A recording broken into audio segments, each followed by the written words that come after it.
Oggi a Dai Roma News. Ancora tu? Reynolds è stato ceduto al Westerlo. Parliamo dell'amichevole con l'Estrela Amadora. Farense, l'ultima amichevole in Algarve. I portavoce di José Mourinho. Inizia Dai Roma News. Buongiorno. Inizio ricordandoti di mettere un mi piace, e poi, non mancare di iscriverti al nostro canale.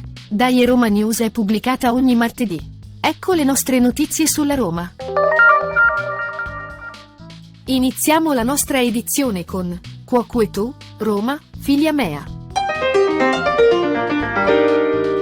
Il Corriere dello Sport continua a screditare la Roma con articoli che rasentano il ridicolo.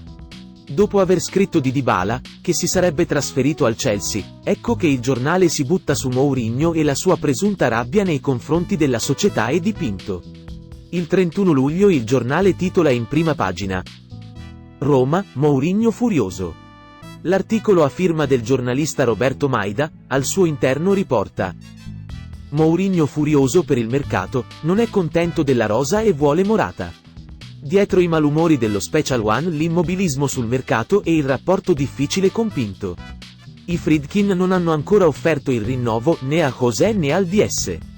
E quindi, Cuoco e tu, Corriere, fili mi? A questo punto mi domando, per quanto tempo ancora il giornale continuerà questa linea editoriale? È mai possibile che non si possa leggere qualcosa a favore di questa società? Alla prossima! Il calciatore Bryan Reynolds termina il rapporto con la Roma. Infatti il calciatore è stato ceduto a titolo definitivo al Westerlo, dove aveva giocato in prestito la passata stagione. Alla Roma andranno 3,5 milioni di euro, più il 25% sulla futura rivendita del giocatore. Questo è il comunicato del club. Arrivato in giallorosso nella sessione di mercato invernale del 2021, l'esterno destro statunitense ha collezionato 8 presenze con la Roma. Dal gennaio 2022 milita nella massima divisione belga, prima al Kortrijk e nell'ultima stagione proprio al Westerlo. Il club augura a Bryan il meglio per il prosieguo della sua carriera. Siamo arrivati al commento del Il punto del mister. Christensen è già pronto. È un difensore tosto che può fare benissimo tutta la fascia. Inoltre ha un pregio, ha la rimessa laterale lunghissima, e nel calcio di oggi, dove sono importanti le palle inattive di qualsiasi specie, può essere un punto di forza in più.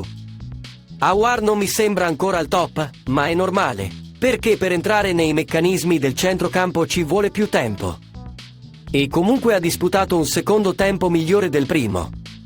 Quindi, direi, ha ben impressionato. Ndicka mi sembra un buon difensore, che però ancora deve crescere e non mi sembra attualmente pronto per la difesa della Roma. Aspettiamo di vedere se si concretizzeranno Scamacca e Sanchez. Da ultimo, Julen John Guerrero, una scommessa per la Roma che forse sarà un'ottima sorpresa. Alla prossima e Dai Roma! Domani sera alle 20:45 italiane, i giallorossi affronteranno lo Sporting Club Farense, altra squadra della massima serie portoghese, all'estadio São Luís di Faro. Sarà l'ultimo impegno dei giallorossi nel ritiro in Algarve, dopo il pareggio per 1-1 con il Braga e la partita con l'Estrela Amadora, terminata 4-0 per la Roma. Al termine della sfida con il Farense, la Roma farà ritorno nella capitale. Adesso siamo arrivati al momento di Parla Pasquino. Non so se avete ascoltato le radio o letto sui giornali sportivi, cosa dicono o scrivono i giornalisti dei pensieri di Mourinho. Quasi sempre si inizia così. Mourinho ha detto che vuole un attaccante che faccia questo tipo di gioco. Oppure, Mourinho ha chiesto a Pinto il centrocampista adatto al gioco che vuole fare. Ecco, sono proprio questi termini. Ha detto e ha chiesto, che fanno pensare ad un rapporto stretto tra il giornalista e l'allenatore giallorosso. Sembra che lo abbia intervistato o parlato con lui. Mentre tutti sanno che nessuno di loro ha mai chiesto a Mourinho quali sono le sue richieste, oppure cosa egli pensi di volere per il suo gioco. Eppure il giornalista afferma questi concetti, con una sicurezza da far impallidire chiunque provi a contestare tale affermazioni. Basterebbe da parte sua dire o scrivere: A mio parere penso che Mourinho, oppure, io ritengo che Mourinho pensi, eccetera eccetera. Purtroppo invece, assistiamo a queste continue false affermazioni. Sarebbe come ammettere che il giornalista non ha mai parlato con Mourinho.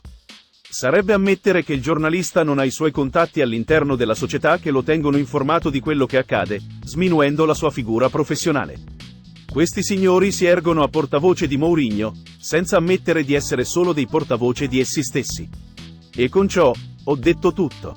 E quindi, dai Roma! Per oggi terminiamo qui.